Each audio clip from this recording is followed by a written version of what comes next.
Today we've had a national tragedy. Two airplanes have crashed into the World Trade Center in an apparent terrorist attack on our country. I have spoken to the Vice President, to the Governor of New York, to the Director of the FBI, and have ordered that the full resources of the federal government go to help the victims and their families, and to conduct a full-scale investigation to hunt down and to find those folks who committed this act. Terrorism against our nation will not stand. And now, if you join me in a moment of silence.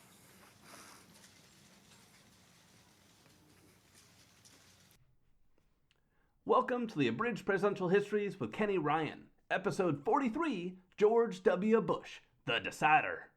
Before we get rolling, I should share that the W administration is the administration I have the most connections with. One of Bush's future attorney generals, Alberto Gonzales, lived across the street from where I grew up on the outskirts of Austin. Bush's press coordinator, Karen Hughes, spoke to one of my classes at Westlake High School, and George W. Bush himself spoke to one of my classes at SMU when I was earning my MBA.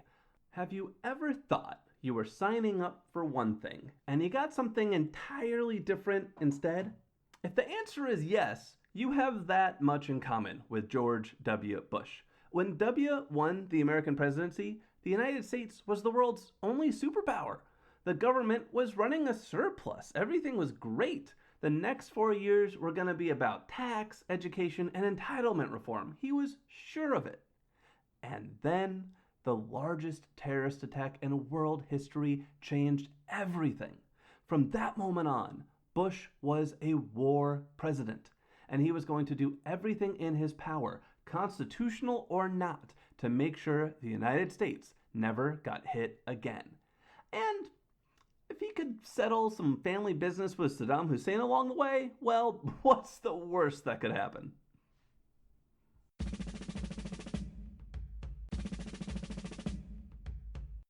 George W. Bush was born on July 6, 1946 in New Haven, Connecticut, to Barbara and George H.W. Bush, as in future oil millionaire and President George H.W. Bush. And let me tell you, being the son of a wealthy and well-connected future president is a great way to go through life if you can swing it. Now, there's a lot to get to in Bush's presidency, so I'm going to do the SparkNotes version of his life leading up to it. Bush was a poor student who loved to party, loved to drink, and loved to make friends. Despite his poor grades, he was admitted to the country's most prestigious prep school, Andover, and two of its most prestigious universities, Yale and Harvard. But in Bush's own words, he didn't learn a damn thing at Yale.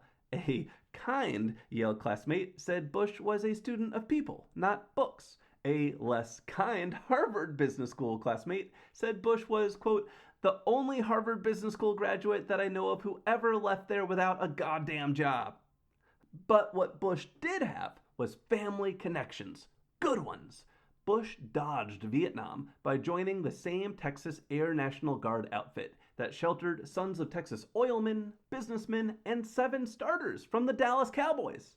In 1977, Bush met a librarian and left-of-center Democrat named Laura Welsh at a Texas barbecue, fell in love, and got married. As one of his siblings put it, Laura's entry into the family was like Katharine Hepburn starring in Animal House. The pair had 2 daughters together, Jenna and Barbara. Bush also volunteered for his father's political campaigns between jobs, and he developed a real talent for firing up the volunteers and talking to voters. In 1985, Bush became an evangelical, and in 86, he went sober after a 40th birthday that involved way too much alcohol. But Bush's real break came when Daddy became president in 88. That's when Junior decided he wanted to buy the Texas Rangers, and enough businessmen thought it would be a good investment to get in with the son of the president that he was able to raise $75 million to purchase the team while only contributing $500,000 himself. But the ownership group did let Bush be the public face of the Rangers, which is a great gig if you can get it. 4 years later, Daddy Bush lost the presidency to that Arkansas upstart Bill Clinton. 2 years after that, Jr. used his connections and political talents to chase a new dream, the governorship of Texas. On August 30th, 1994, Bush muscled his way into the Republican primary, aggressively using his name, wealth, and connections to scare 3 GOP rivals out of the race in a single day. From there, he had a clear shot at incumbent Democratic Governor Ann Richards. Richards was a snarky and popular woman. Her 1988 Democratic Convention speech was a crowd pleaser with the line aimed at Bush's father, "Poor George, he can't help it. He was born with a silver foot in his mouth." But Bush, I gotta give it to him, he was an effective and disciplined messenger. Bush ran on a platform of education, juvenile justice, welfare reform, and tort reform, and it was all he talked about. As Richards teased after a debate, if you asked Bush what time it was, he'd tell you, "We must teach our children to read." As for Bush, he refused to attack Richards, saying she would make a great victim. "I don't have to erode her likability. I have to erode her electability." And that disciplined messaging, along with new direct mail tactics from strategist Karl Rove, lifted Bush to the state's largest gubernatorial victory in 20 years, 2.35 million to 2 million votes. Governor of Texas is a good job if you can get it. It has no executive responsibilities, no cabinet. The legislature meets only 140 days every other year. Bush's typical workday was get in around 8, duck out for lunch and a jog from 11:30 to 1:30, play golf or solitaire until 3, then go home. But that's not to say every day was this easy. Bush worked across the aisle with Democrats on his 4 legislative priorities: education, juvenile justice, welfare reform, tort reform. And he found enough common ground to get some wins. He was funny, charming, and decisive. He didn't waffle. There are no waffles in Texas. And he became popular and respected by Democrats and Republicans alike. In 1996, Bush celebrated a lopsided re-election and his 50th birthday. He reflected how just 10 years earlier he had gotten so drunk at his 40th that he'd finally vowed to change. Now, he was the governor of Texas, owner of the Texas Rangers, and wouldn't you believe it, the state's Democratic lieutenant governor was there at the party toasting Bush and predicting Bush would be the next president of the United States. Hell, why not? He went for it. Bush approached the presidential campaign the same way he'd approached the governor's race. He blitzed the Republican primary with overwhelming resources and name recognition, and then ran a disciplined campaign around a tight message. And the plan worked. Sure, Arizona Senator John McCain tried to put up a fight in the primaries, even shocking Bush in New Hampshire.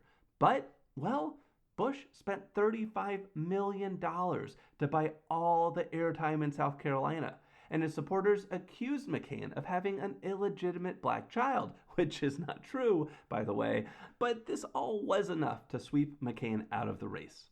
In the general election, Bush faced Vice President Al Gore, and Bush could never had a chance in the 2000 election if not for the political ineptitude of Al Gore. I mean, if Bush sometimes stumbled on his words, Gore straight up lied about his record. We've all heard Gore claimed to invent the internet, but he also claimed to be the inspiration behind a popular 1970 romance novel, among other things. It was weird stuff. And then Gore, he nominated a conservative senator to be his vice president, which drove many progressives toward third-party candidates.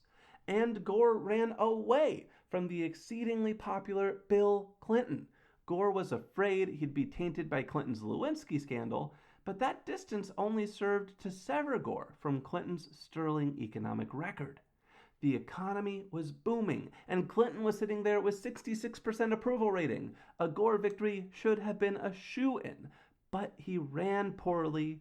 Bush ran strongly, a charming and disciplined messenger, and that put them in position to contend one of the closest races in American history. Get ready. It's time for drama.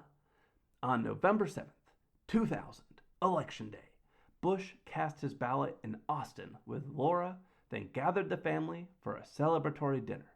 But the mood turned sour. Major networks called Florida, Michigan, and Pennsylvania for Al Gore. The election was lost.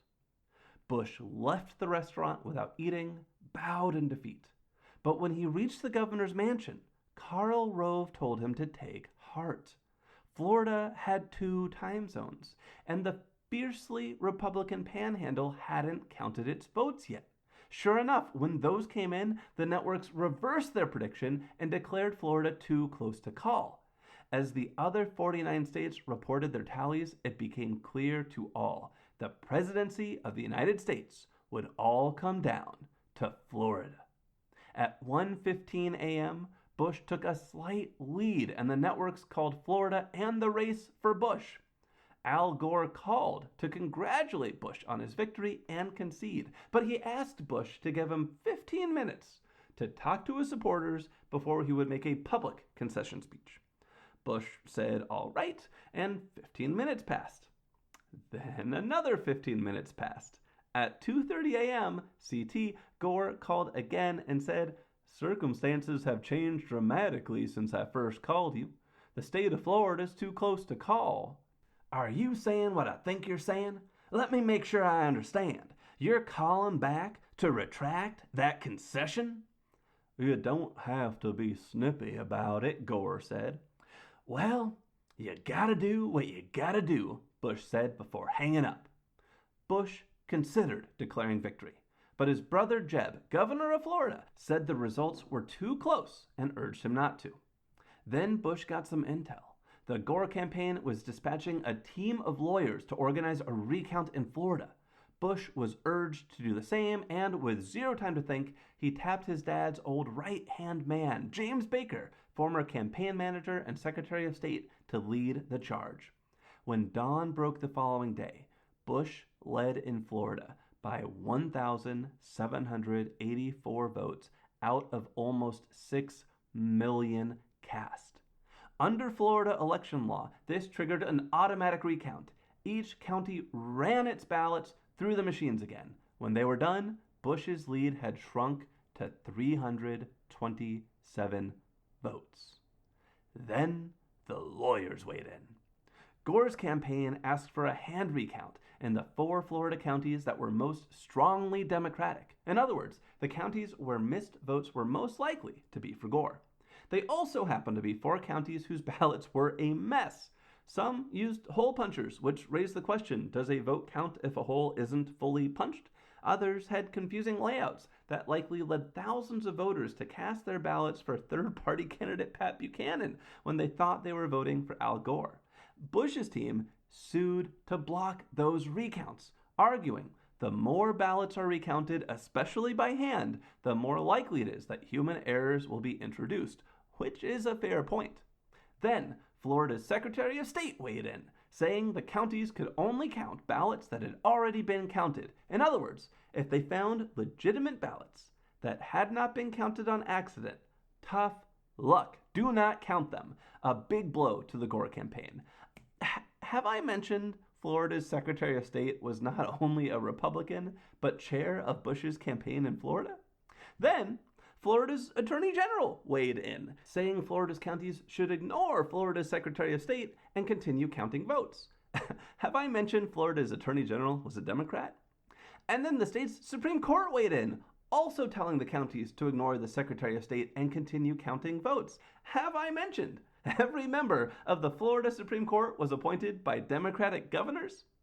After that, you had a near daily start-stop of various recounts in various counties as local officials attempted to navigate a quagmire of lawsuits and countersuits between the 2 campaigns. Not to mention conflicting orders from the state's Attorney General, local courts, Supreme Court, and the 11th Circuit Court of Appeals. At one point, Republican staffers began pounding on the doors and windows of a courthouse where a recount was taking place, temporarily stopping it through physical intimidation. It was a mess. But, riding a series of wins at the state Supreme Court, Team Gore appeared to be pulling ahead. Until the Supreme Court of the United States got involved. Slowly. Arguments before the Supreme Court of the United States were held December 1st. A temporary stay on the recount was ordered December 9th, and on December 12th, the United States Supreme Court ordered the Florida recount ended for 2 reasons. In a 7-2 decision, the Supreme Court said that because each county's ballots were different, that meant each county's recount process would be different, and, I kid you not, they said this violated the Equal Protection Clause of the 14th Amendment, which does not say anything about this. And in a 5-4 decision, the Supreme Court ruled there was no longer enough time to come up with a constitutionally sound recount method, so Florida wasn't allowed to even try. The recount was halted. Have I mentioned 7 of the 9 Supreme Court justices were Republican appointees, including 2 appointed by Bush's dad? But the Supreme Court also issued a minority opinion, which argued, what are you talking about? The Electoral College wasn't scheduled to meet for another 7 days. And shoot, remember the Hayes-Tilden election? Back in 1876, a winner wasn't decided in that until March 2nd. Also, time would not have run out if the Supreme Court had not issued a stay several days ago. Also, the majority opinion flies in the face of long-standing tradition that the Supreme Court interpreted federal law, but state courts interpreted state law, and this was unquestionably a question of Florida state law. But, well, there was nowhere left to appeal. Gore conceded the next day. Bush officially won Florida by 537 votes, giving him a 271 to 266 Electoral College victory, despite losing the popular vote 51 to 50.5 million. So what's the takeaway here? Well, Florida was a mess. If not for confusing ballot layouts in large counties, Gore probably would have won. If not for hanging chads, Gore probably would have won. If not for the U.S. Supreme Court blocking the recount, Gore probably would have won. But ultimately, this is like complaining about the refs after your team blew a game. Al Gore ran a bad campaign. George W. Bush ran a good one. They all knew how the Electoral College worked going into it. They all knew what states they had to win, and Gore didn't get it done. 2000 was the closest, most contentious election in 124 years. But it was finally over. George W. Bush had won the presidency of the United States.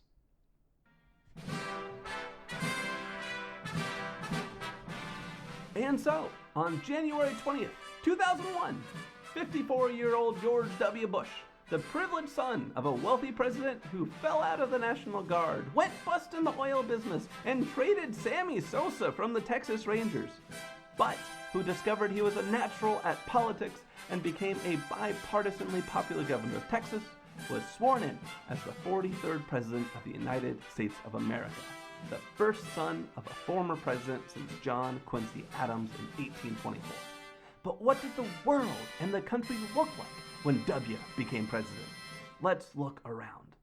Internationally, the world was experiencing a moment of American hegemony. No country came close to threatening the economic or military power of the United States of America. Sure, an ex-KGB officer named Vladimir Putin had recently become president of a beleaguered Russia, but they were no threat. Sure, some terrorists in Afghanistan dreamed of death to America, but what could they do? The United States felt secure. Domestically, the American economy was booming. Unemployment was 4%, gasoline was $1.50 a gallon, and the federal government was on track to eliminate all federal debt within a decade if it stayed the course on taxes and spending. In other words, it was a great time to become president. Bush approached the job with 3 key lessons he had learned from the failures of his father's one-term presidency. Where senior sometimes seemed without conviction, junior would always live by a strong creed. Where senior had lost the conservative base, junior would always stand firm with the right. And where senior had been attacked for appearing a wimp, junior would always project strength. Bush had campaigned on education, tax, and entitlement reform, and just like when he became governor of Texas, he quickly set to work on all three. And I gotta say, Bush is a craftier politician than he often gets credit for. When he passed tax cuts in 2001 and 2003, he picked up Democratic votes both times. When he reformed Medicare in 2003, he picked up Democratic votes again. And when he wanted to pass his signature No Child Left Behind education bill in 2001, he tapped none other than Democratic Senator Ted Kennedy to be his partner in the legislation, guaranteeing it passed by huge margins. If domestic legislation is what Bush was remembered for, he'd be remembered as a very effective president at getting what he wanted. But that is not what Bush is remembered for. At 8:55 a.m., September 11th, 2001, Bush was walking into a Florida elementary school to promote No Child Left Behind when Karl Rove told him a plane of some sort had crashed into the North Tower of the World Trade Center in New York City. It was probably pilot error, Rove said. They were looking into it. Minutes later, Bush was sitting in a second grade classroom, listening to a teacher read The Pet Goat to her students when an aide walked across the room to whisper something into Bush's ear. A second plane hit the second tower. America is under attack. Bush sat unresponsive for 5 minutes, then interrupted the teacher to say, "Very impressive. Thank you all so much for showing me your reading skills." And then he left. Bush later said he didn't rush out because he didn't want to cause a panic, but I gotta tell you, I remember a lot of people panicking that day, and not one person saying, "Don't worry, Bush kept reading The Pet Goat. We're gonna be all right." National air traffic was grounded as Bush flew back to Washington, D.C., learning en route that a third plane had crashed into the Pentagon and a fourth had crashed into the Pennsylvania countryside. Bush delivered his first televised Oval Office address that night. We will make no distinction between the terrorists who committed these acts and those who harbored them.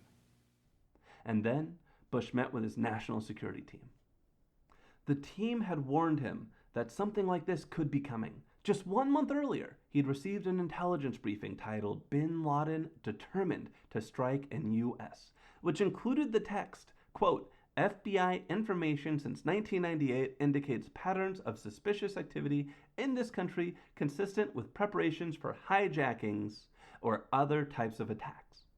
But the national security team had also insulated Bush from more dire warnings.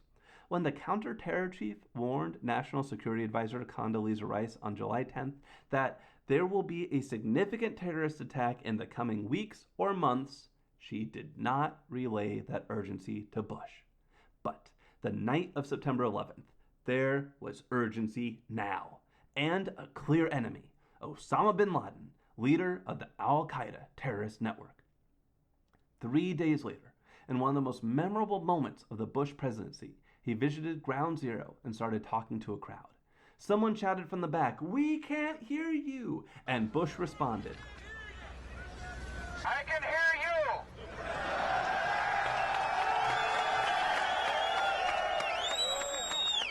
I can hear you! The rest of the world hears you! And the people who knock these buildings down will hear all of us soon."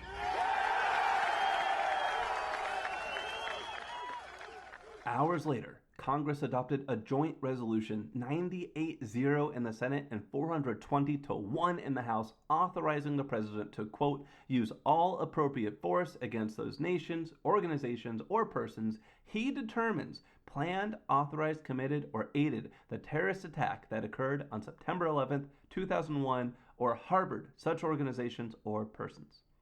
Everybody knew exactly who the resolution was talking about. Osama bin Laden was holed up in Afghanistan, where the radical Islamist Taliban government sheltered him and his terrorist network. Less than a month later, the United States began bombing Afghanistan. Special forces deployed, followed by the army. 39 days after the first bombs were dropped, the Taliban capital of Kabul fell to the United States and its Afghan allies. Bin Laden wasn't captured, but it felt like just a matter of time. Al-Qaeda and Taliban survivors fled across the border to Pakistan. But instead of hunting them down or strengthening the new Afghan democracy the United States installed, Bush's attention drifted westward toward Iraq. The attempt to tie 9/11 to Iraq began less than 24 hours after the trade centers fell. In Bush's first meeting with his national security team after the attack, he was told Al-Qaeda was solely responsible and urged to focus on Afghanistan and Pakistan, the two countries harboring or friendly to Al-Qaeda. Bush thought that was a good start, but wanted more, saying, "This is an opportunity beyond Afghanistan. We have to shake terror loose in places like Syria, Iran, and Iraq." The next day, Defense Secretary Donald Rumsfeld pointed out that there weren't many good targets for the military to hit in Afghanistan, but in Iraq, we could inflict the kind of costly damage that could cause terrorists supporting regimes around the world to rethink their policies. Bush asked if the United States could handle the Afghanistan and Iraq missions at the same time. He was told yes. It was 2 days after 9/11, and the invasions of both Afghanistan and Iraq were already being planned. When Secretary of State Colin Powell later told Bush that going after Iraq could cost the United States the support of its sympathetic allies, Bush cut him off, saying, "At some point, we may be the only ones left. That's okay. We are America." Bush began to publicly make the case for war with Iraq, using his first State of the Union to declare Iraq, Iran, and North Korea part of an axis of evil. At a West Point commencement ceremony, he said, "If we wait for these threats to fully materialize, we will have waited too long." The administration leaked intelligence, faulty intelligence, that Iraq was trying to get weapons of mass destruction, WMD. They hit persuasive gold when they started telling anyone who would listen that, quote, "We don't want the smoking gun to be a mushroom cloud." Still, Powell tried to talk Bush off of Iraq, saying, "When you hit this thing, it's like crystal glass. It's going to shatter. There will be no government. There will be disorder. You break it, you own it." But Bush waved the warnings away. Powell was sent to the UN, where his presentation on Iraqi WMDs convinced many wavering Americans and wavering congressmen that Saddam must be toppled. On October 10th, 2002, the House of Representatives authorized force in Iraq by a vote of 296 to 133. All but 6 Republicans were in favor, while Democrats were split. In the Senate, the vote was 77 to 23, with only 1 Republican and a minority of Democrats in opposition. The UN was less convinced. It ordered Saddam get rid of any WMD he still possessed and sent weapons inspectors to make sure he complied, but a problem emerged. How do you prove something that doesn't exist doesn't exist? It's literally impossible. Like, imagine if I accused you of hiding WMD. You might be like, "What? Where?" And I'd say, "You know where." And I might challenge you to prove you don't have WMD somewhere. But how do you do that? No matter what you do, I can just accuse you of hiding the WMD somewhere else. It is impossible to prove something that doesn't exist doesn't exist. And other countries noticed the fallacy. Turkey, Germany, China, Russia, even France said they would not support an American invasion of Iraq. And Bush's personal diplomacy did not help the situation. In a call with the president of France, Bush argued, "Gog and Magog are at work in the Middle East. Biblical prophecies are being fulfilled. This confrontation is willed by God, who wants us to use this conflict to erase his people's enemies before a new age begins." France was not going to touch this war with a 10-foot pole after that pitch. But hey, Great Britain and a few others signed on, and Congress had already approved the war. Bush was ready to go. On March 17th, 2003, Bush declared Iraqi dictator Saddam Hussein had 48 hours to leave Iraq if he wanted to avert war. Saddam stayed put. On March 20th, 2003, the United States invaded. 26 days later, it won. Just like Afghanistan, the U.S. military deployed a flawless shock and awe strategy that rapidly captured Baghdad. Saddam tried to hide, but he was soon captured, tried, and executed by the Iraqi people for, mass murder, among other crimes. The U.S. Army patted itself on the back and prepared to go home. Sure, they had not found WMDs, but they defeated Saddam.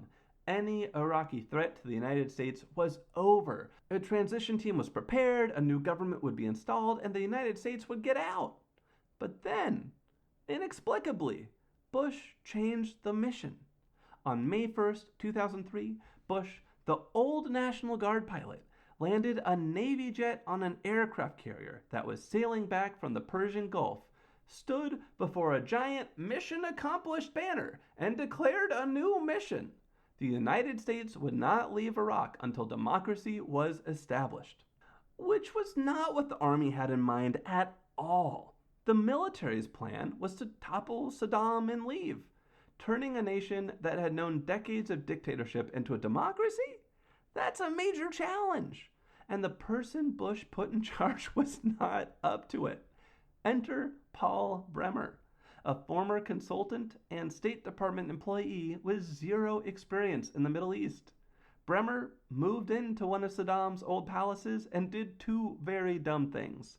First, he disbanded the Iraqi army, which meant 670,000 men with military training were suddenly unemployed. This was great news for militia recruiters and terrible news for the U.S. military, which would have to fill the void between those militias and try to preserve the peace. Second, Bremer purged all members of Saddam's political party from the Iraqi government, which might sound good, but for the past 25 years, Saddam's party had been the only game in town. Every politician, social worker, teacher, you name it, they were members of his party. Anybody with experience providing services Iraqis depended on was suddenly fired. But the deeper challenges were beyond Bremer's reach. Democracy is hard. It encourages people every election season to focus on the values that pull them apart rather than the values that draw them together. It encourages argument and debate. At best, it can be uncomfortable. At worst, it can be violent. We are failing to keep it civil in the United States, and we have 200 years of practice.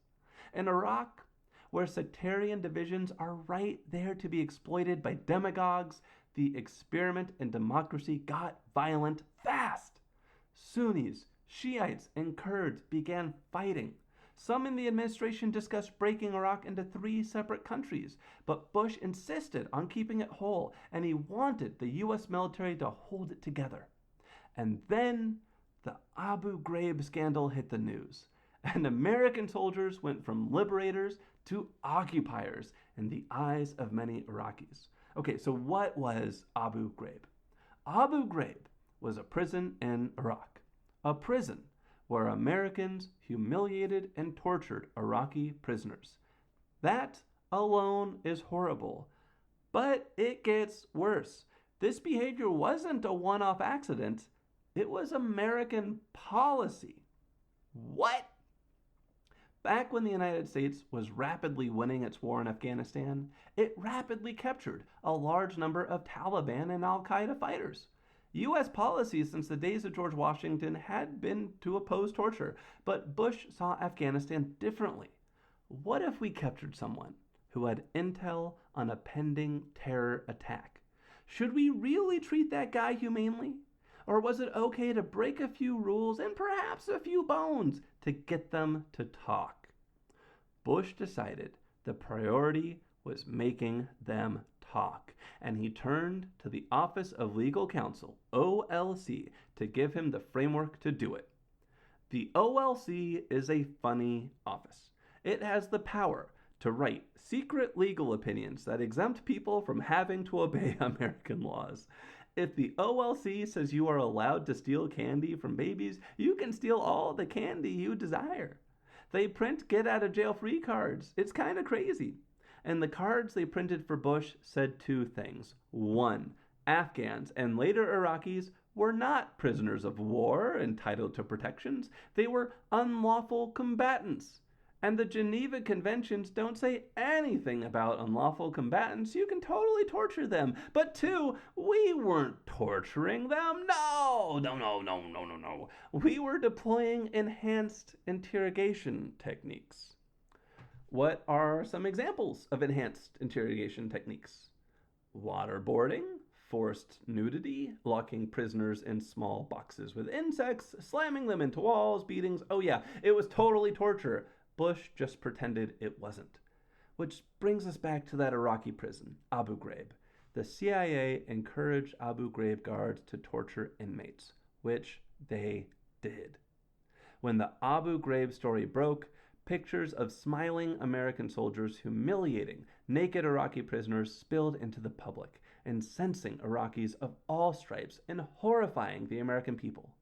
Senator John McCain, remember him? Bush's rival from the 2000 GOP primary?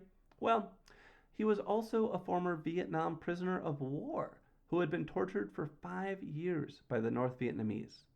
As a result, he was very anti-torture, and he led a bipartisan effort to ban enhanced interrogation techniques, which Bush tried to stop. But Bush couldn't stop it. The bill passed with a veto-proof majority. So, Bush's legal team gave him another way around it: signing statements. Basically, whenever Bush signed a law into effect, his team would issue a statement saying, "This is how Bush will interpret and implement this law," which is to say, Congress can pass laws, but Bush was going to do whatever he wanted. So McCain's law might say torture was illegal, but Bush's signing statement said McCain's law only applied to prisoners of war and, oh yeah, these guys were unlawful combatants, so it didn't apply. Then the Supreme Court got involved, ruling that all detainees were protected by the Geneva Conventions. But Bush got around this too by convincing allies in Congress to pass a law that said the president gets to define what torture is. And so Americans continued to enhanced interrogate detainees right up until 2008, when the Supreme Court again ordered Bush to stop shortly before he left office. With revelations of torture increasingly putting U.S. forces in the crosshairs, Iraq went from bad to worse in 2006, when Sunni extremists bombed a Shiite holy site called the Golden Mosque, triggering basically a Sunni Shiite civil war in Iraq. Violence surged and casualties increased on all sides, including American. Bush had to make a decision: withdraw or surge more troops. Most of Bush's experts wanted him to draw down. The Army Chief of Staff told him a surge would break the Army, so Bush fired him. 20,000 additional troops were sent to Iraq, and deployments for soldiers already there were extended from 12 months to 15 to keep deployed numbers high. When morale plummeted, Bush asked the Joint Chiefs, "Why do people join the military if they don't want to fight?" After more than a year of increased troop presence, violence did begin to drop, and then Bush approved the drawdown he'd previously rejected. He credited the surge with a success, but the bigger factors may have been Iran urging its proxies to stop fighting, and al-Qaeda in Iraq being betrayed and evicted by its former Iraqi allies after it freaked them out by declaring an uber-repressive Islamic State of Iraq in the Western Desert. We will hear more from this Islamic State in Obama's episode. By the end of Bush's presidency, more than 4,000 U.S. soldiers had died in Iraq, and more than 3,000 had been injured, while Iraqi deaths exceeded 100,000. $600 billion had been spent in Iraq, $8.8 billion of which was unaccounted for. Nobody knew where it had gone. The American presence in Iraq was scheduled to end by 2012, a date Bush's team negotiated with Iraqi leadership. We'll find out if we hit that target when we get to Obama. Meanwhile, in Afghanistan, a similar surge was suddenly needed because the United States had never secured Afghanistan's border with Pakistan. The Taliban and al-Qaeda had been able to flee into Pakistan, regroup, and return. Worse, The CIA's bomb first, ask questions later approach to picking targets killed a lot of innocent civilians, turning allies into enemies. By the end of Bush's term, the Taliban was active in 33 of Afghanistan's 34 provinces. And improvised explosive attacks were up from 80 a year in 2003 to 7,200 a year in 2008. Bush's final act on Afghanistan was to recommend a 20,000 troop surge to the incoming Obama administration. And that's where we'll leave the war on terror. You might be wondering, what did Bush learn from this? The answer may be revealed in the next crisis, the financial crash of 2008. What happened here? Well, generations earlier, Franklin Roosevelt implemented a number of banking regulations to make sure the Great Depression never happened again. But as the years passed, bankers began itching for those regulations to be lifted. They could make so much more money if they were lifted. And so, under presidents of both parties, those regulations began to lift. At the same time regulations were being weakened, the banking industry was inventing whole new ways of making money that FDR never would have dreamed of. In particular, banks began offering mortgages with really high rates to folks who could not afford them, creating win-win situations for the banks. If the borrower paid off the mortgage, the bank made a lot of money with those high rates. If the borrower failed to pay off the mortgage, the bank got the house, which they could then resell for lots of money and keep the system going. These subprime mortgages were then bundled, packaged, and sold as if they were much more dependable assets. As long as the value of homes continued to rise, and not too many borrowers defaulted on their mortgages, nothing could go wrong. About that. In 2006, the number of borrowers defaulting on their mortgages began to go up, and the value of homes began to go down. Whoopsie daisy! Which meant banks were suddenly not getting the revenue they had expected to get from these subprime mortgages, which is bad, because the banks had borrowed a lot of money to finance those subprime mortgages, and now they couldn't pay those loans off. And that's when those big banks began to sound the alarms. They needed massive amounts of government money to help them pay their creditors, or they were going to fail. And if they failed, that was going to cause shockwaves across the financial world. The first sign of panic came August 9th, 2007, from France. France's largest bank announced that those repackaged and bundled subprime mortgages, whatever they said they were worth, it wasn't true. They're worth $0. Which put a hole in the balance sheets of banks across Europe. How big a hole? More than $130 billion. Asked if this was concerning, Bush said, nah. 3 weeks later, he showed he was at least a little concerned when he announced a bill to help Americans struggling to make mortgage payments refinance. But this did little to stop the bleeding. That same day, one of the nation's largest subprime lenders went out of business with $45 billion in mortgage loans outstanding. Not great. It got worse. In March 2008, one of the 5 largest banks in the country, Bear Stearns, found itself on the verge of failure. It had invested too deeply in now worthless subprime mortgages and was running out of cash to pay its lenders. If it didn't get aid, it would fail. Bush's gut, which he had so often trusted on Iraq, told him to let Bear Stearns fail. If a business had been run poorly, why should American taxpayers have to bail it out? But then the Secretary of the Treasury, Henry Paulson, and the chair of the Fed, Ben Bernanke, presented Bush with a stark warning. If Bear Stearns failed, that wouldn't be the end of it. Anyone Bear Stearns owed money to, well, without that money, they might also fail. And then anyone they owed money to might fail, and on down the line. How many times have we seen this play out in this podcast? When a major financial institution fails, it takes innocent businesses and investors down with it. And so, Bush did the thing he'd always resisted on Iraq. He ignored his gut. He listened to the experts. He threw his political skill behind their plan, not his. Their plan was this.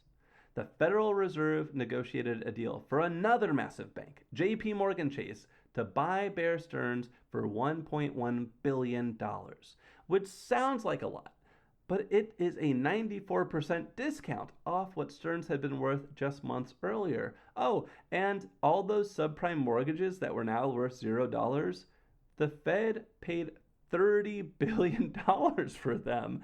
So JP Morgan was just getting the good stuff, plus $30 billion free dollars. Talk about buying it on the dip.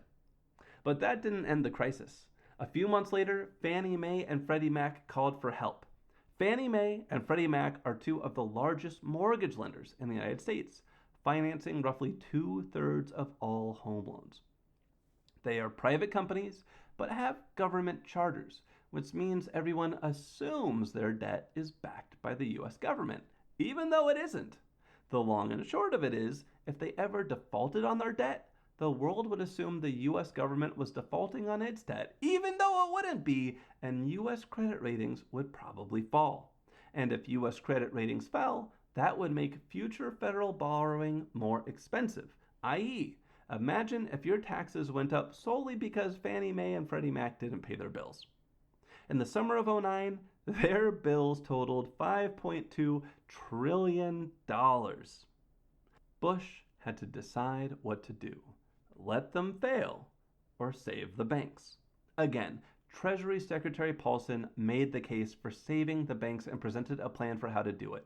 The government would seize an 80% ownership stake in Fannie Mae and Freddie Mac and grant them access to $200 billion to keep them from going under. Nothing about Bush's conservative values said government takeovers of private business was a good thing. But Bush ignored his gut this time too, approving the plan to take over and save the banks. It looked for a moment like this might have saved the day, but then another of the Big Five turned on the bat signal and cried for help. Lehman Brothers.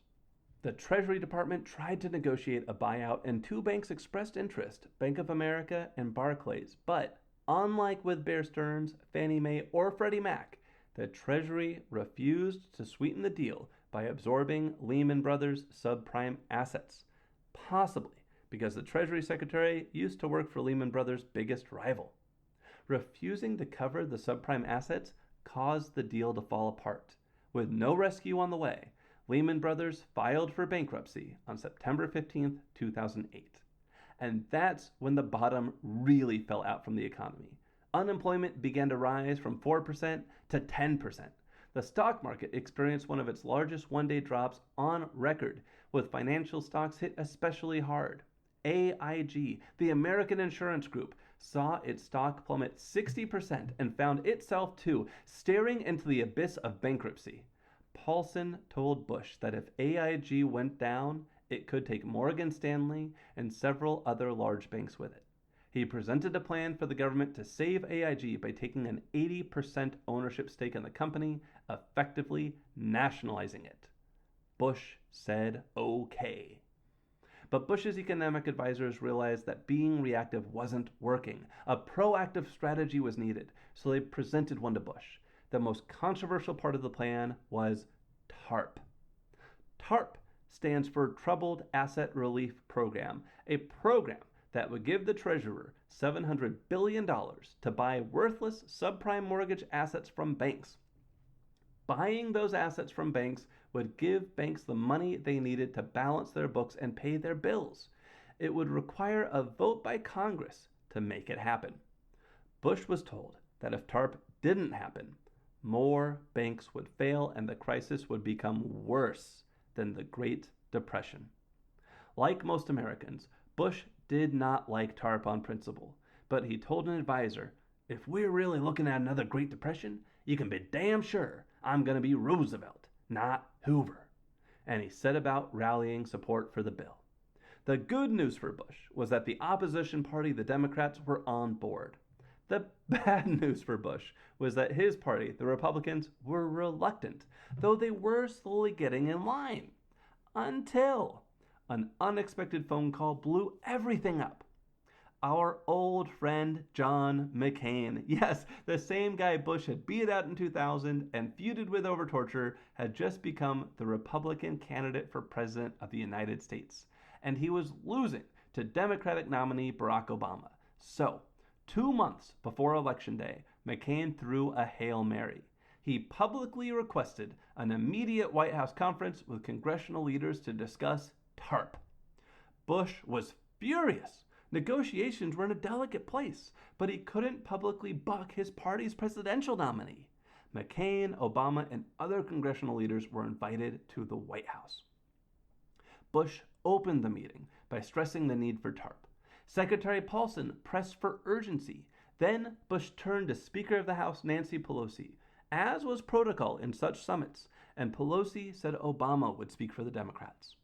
Obama said the Democrats had worked closely with Paulson to improve the TARP bill and were ready to act quickly. Then Bush invited McCain to speak, and McCain shocked the room by having nothing to say. He had called the meeting, thrown negotiations into chaos, and put the world economy in peril, all for what, a political stunt? Bush called it the most ridiculous meeting he had ever been part of. But boy, did it have consequences. The following Monday, TARP went to a vote in the House. Democrats supported it 140 to 95. Republicans opposed it 133 to 65.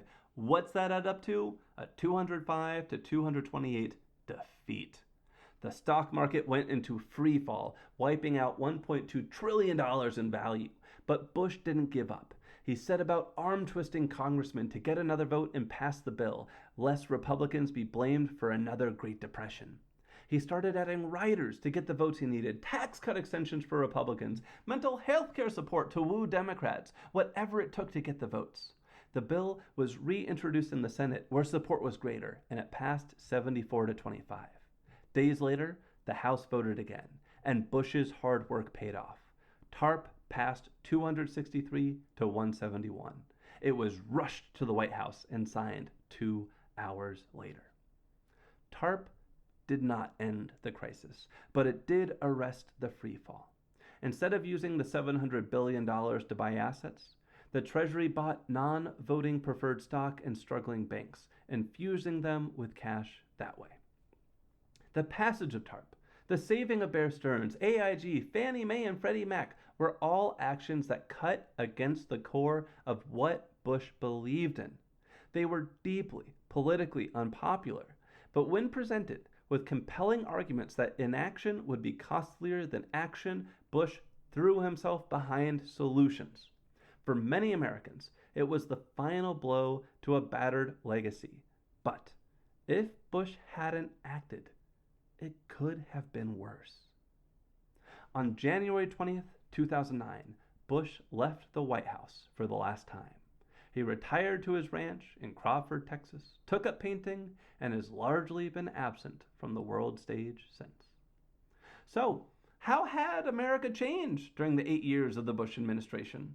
Well, because Bush cut taxes, increased spending, and launched 2 wars without paying for them, instead of wiping out the national debt in less than a decade, Bush doubled it to $9 trillion.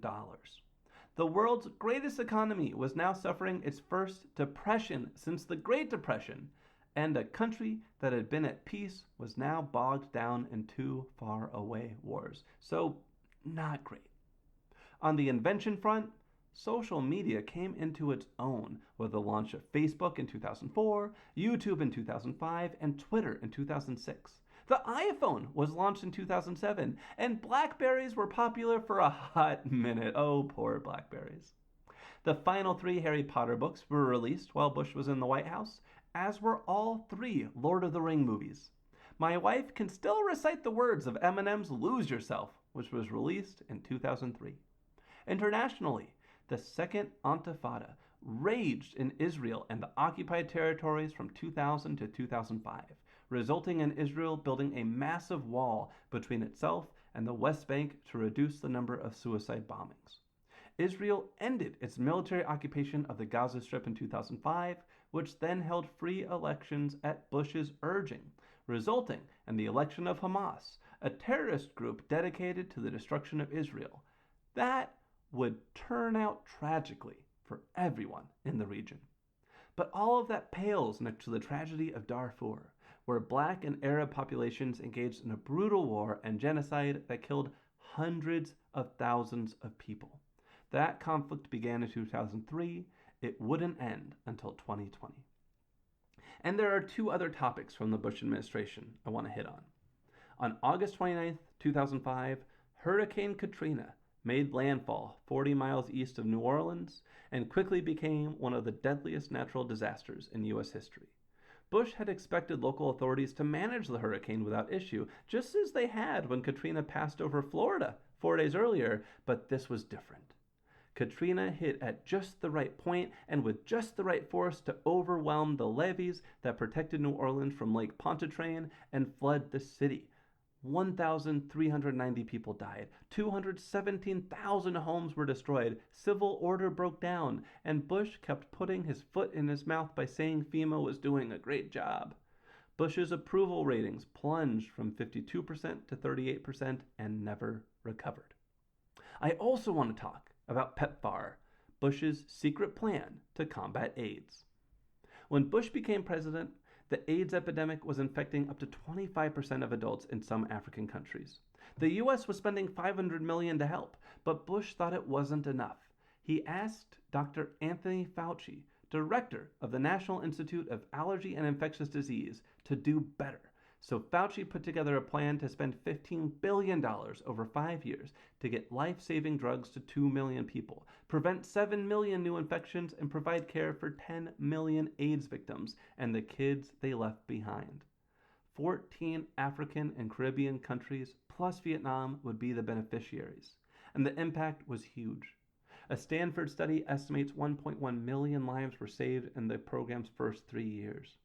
When PEPFAR was ready to expire, Bush renewed it with double the funding, $30 billion over another 5 years.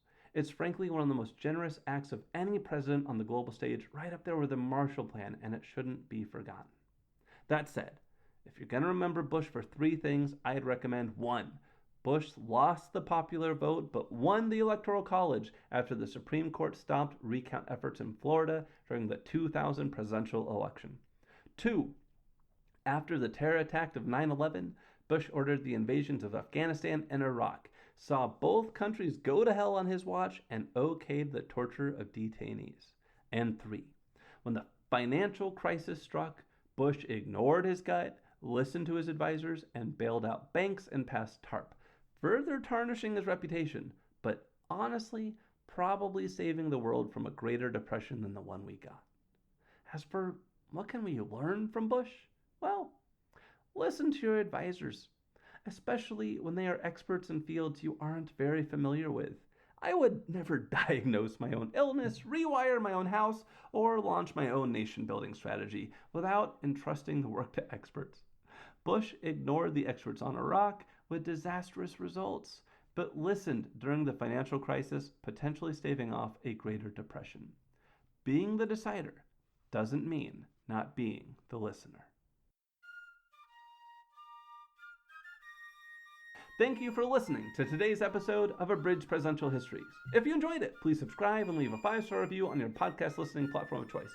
If you'd like to support the show, you can look it up on Patreon or go directly to www.patreon.com/abridgedpresidentialhistories. It helps me buy books and pay to host the show. Thank you so much to everyone who's contributed so far. The music in today's podcast is a public domain recording of the United States Army Old Guard Fife and Drum Corps. The primary biography for today's episode was Bush by Gene Edward Smith. In our next episode, we are used to talking about history from an American perspective on this podcast. But how do presidential decisions change the lives of people far away from American shores?